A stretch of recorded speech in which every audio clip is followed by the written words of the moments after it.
Assalamualaikum warahmatullahi wabarakatuh. Bertemu lagi dengan saya, Muhammad Fani. Untuk kali ini, saya akan membagikan tugas saya mengenai analisis material handling equipment pada proyek kafling. Oke, sebelum itu jangan lupa untuk subscribe, like, dan komen terlebih dahulu agar kita juga saling tahu apa tentang keilmuan yang dibahas. Oke. Mengapa saya mengambil judul seperti itu? Setiap pekerjaan konstruksi terdapat beberapa tahap pengerjaan yang direncanakan dan dilaksanakan. Salah satu tahapan pekerjaan tersebut adalah pekerjaan tanah. Pekerjaan tanah meliputi pekerjaan timbunan, pengangkutan, dan pemadatan tanah. Pekerjaan penimbunan tanah adalah kegiatan menimbun sebuah lokasi menggunakan tanah dari sumber yang lain untuk dibangun. Kafling sendiri memiliki aturan dan batas-batas yang sudah disepakati oleh kontraktor, masyarakat, dan pemerintah setempat.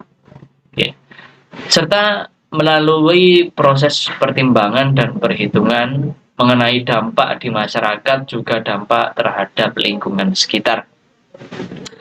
Oke, jadi kafling ini aslinya itu kafling adalah memetak-metakkan tanah, bukan menimbun tanah.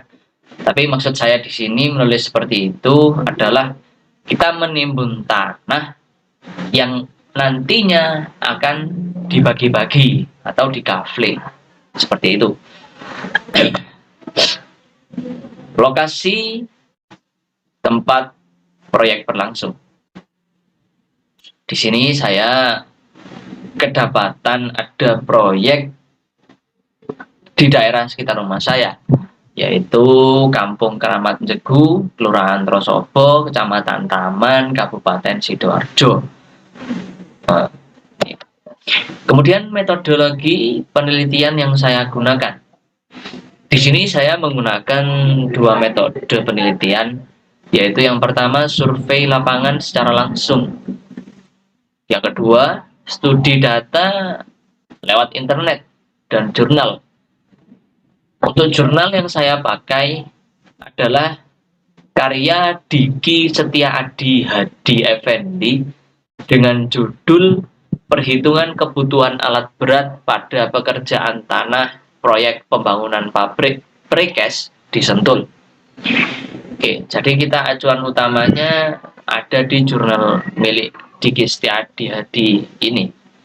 Sekitar 70% saya mengambil data lewat jurnal tersebut karena survei lapangan yang saya lakukan hanya menghasilkan data yang sangat minim sekali. Oke, untuk hasil penelitian yang pertama kita ketahui adalah daerah yang akan dijadikan kafling itu masih berupa sawah. Saya juga bertanya-tanya, ini mau ada proyek tapi kok sawahnya masih ada. Kemudian saya tanyakan kepada ketua RW di sekitar sana dan ternyata memang mau dibangun proyek, tapi para pemilik sawah itu masih menego harga sawah yang akan dijual karena mengingat luasnya itu tidak kecil dan itu pun bukan sawah milik satu orang tapi beberapa masyarakat di daerah setempat. Karena itu alat-alat MHE yang akan dianalisis masih belum ada di sana. Padahal kita ketahui kan, kalau ada proyek apa atau apa gitu, selalu alat-alat berat itu pasti sudah ada di tempat proyek. Nah, tapi ini nggak ada karena memang masih sawah.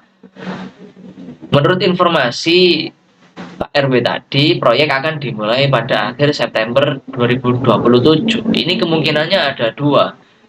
Beliau bilang seperti ini, mungkin satu memang sudah pasti dibangun 2027, atau yang kedua, ini adalah opsi di mana perusahaan tersebut tidak mau membeli sawah itu karena mungkin para pemilik sawah ini meminta harga yang terlalu mahal. Jadi mungkin diberikan waktu tenggang sampai 2027 untuk memutuskan sawah ini dibeli atau tidak.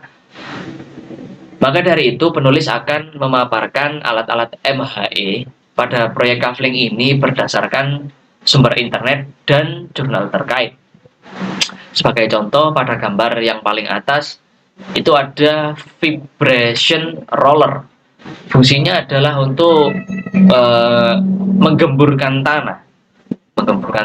Di situ ada seperti semacam gerigi-gerigi yang bekerja dengan cara bergetar. Dan jadi alat ini memanfaatkan getarannya.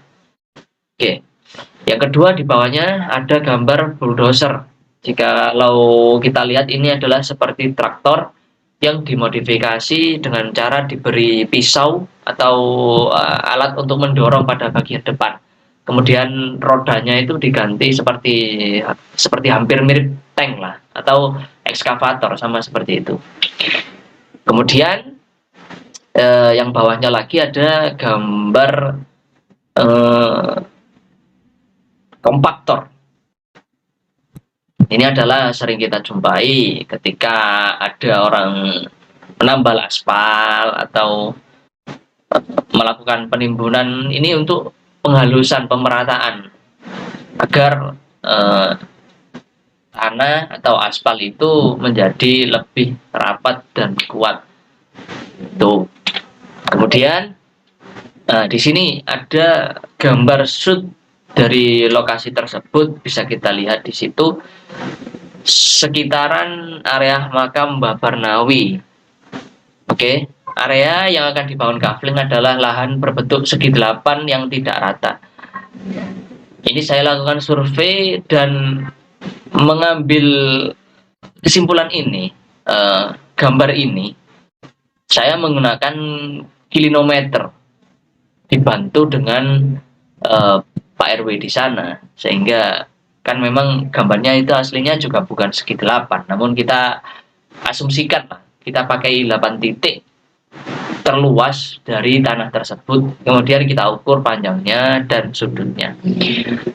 Oke, karena bangunan akan didirikan nanti itu kira-kira berbentuk persegi, jadi segi 8 ini yang dibuat bangunan itu cuma persegi nanti, tapi untuk pembagiannya saya juga kurang tahu.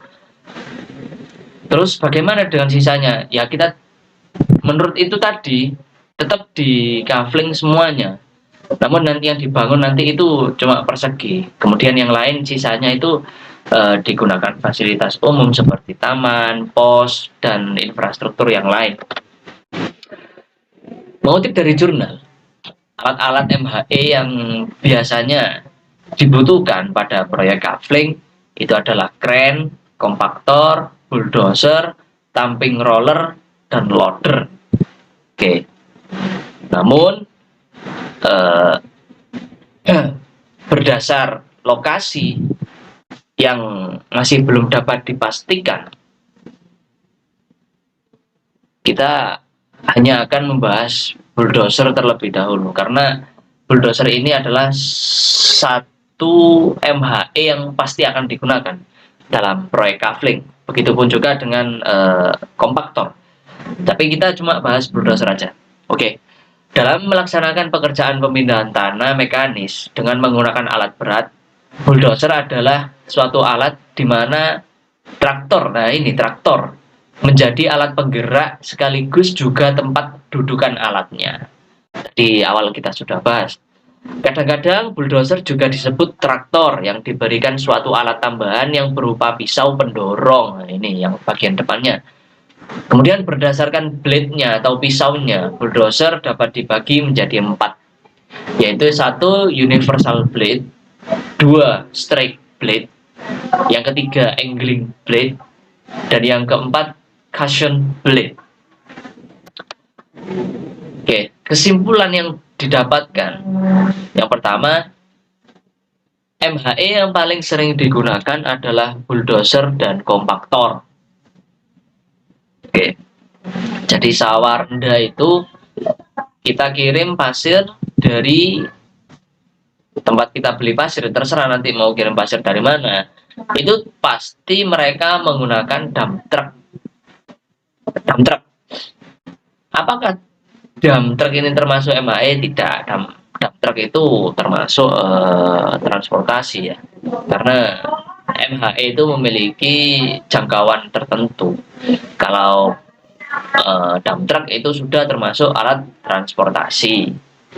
Oke, bulldozer dan kompaktor. Bulldozer untuk mendorong dan kompaktor nanti untuk menghaluskan dan meratakan dan memadatkan. Oke, yang kedua, penggunaan pisau bulldozer adalah universal blade karena sangat cocok untuk daerah tanah urukan atau timbunan, khususnya di daerah dataran rendah seperti kita ini. Berbeda nanti halnya jika di daerah dataran tinggi, semisalnya di Pacet. Nah, itu tidak menggunakan universal blade, tapi menggunakan angling blade. Karena permukaan tanah yang naik kalau di dataran tinggi. Seperti itu. Saran. Mengutip dari jurnal dan ditabrakkan dengan survei lapangan, alat yang digunakan untuk ekskavator itu hanya satu aja. Jadi ekskavator harus ditambah 1 unit lagi. Untuk apa? Kadang meskipun kita hanya menimbun sawah, tapi kadang kita juga perlu ekskavator untuk merapikan bagian-bagian yang tidak rata, dan itu tidak bisa jika menggunakan bulldozer karena memindahkan tanah dari bawah ke atas itu tidak bisa menggunakan bulldozer, harus menggunakan ekskavator. Kemudian yang kedua, saran dalam mengoptimalisasi jumlah alat berat yang harus dipakai, harus dipikirkan bagaimana suatu pekerjaan proyek dapat berjalan dengan waktu yang cepat tetapi dengan biaya yang minim. Kembali lagi tadi disebutkan dalam jurnal, kalau kafling itu perlu kren, perlu juga tempting roller. Itu harusnya sedikit dikurangi jika bertemu dengan peristiwa seperti yang saya ini. Jadi mungkin dari jurnal itu memang butuh kren, tapi dalam posisi saya saat ini untuk menganalisa sawah yang telah saya survei itu tidak bisa kalau kita menggunakan kren, karena akan percuma, karena sawah ini belum tentu dibeli gitu loh. Jadi alangkah baiknya jika kita meminimal dengan mengurangi alat MHE yang akan dibutuhkan. Jadi kita hanya membutuhkan bulldozer, kemudian ada kompaktor, dan alat transportasinya dump truck. Sudah itu aja. Untuk lebih jelasnya lagi, ya harus menunggu keputusan akankah sawah ini dibangun atau tidak. Oke, sekian, terima kasih. Apabila banyak kesalahan, saya mohon kritik dan koreksinya. Silakan komentar di bawah, dan jangan lupa subscribe, like, dan untuk teman-teman UNESA bolehlah kita saling meng-follow, saling meng-subscribe. Oke, sekian, terima kasih. Assalamualaikum warahmatullahi wabarakatuh.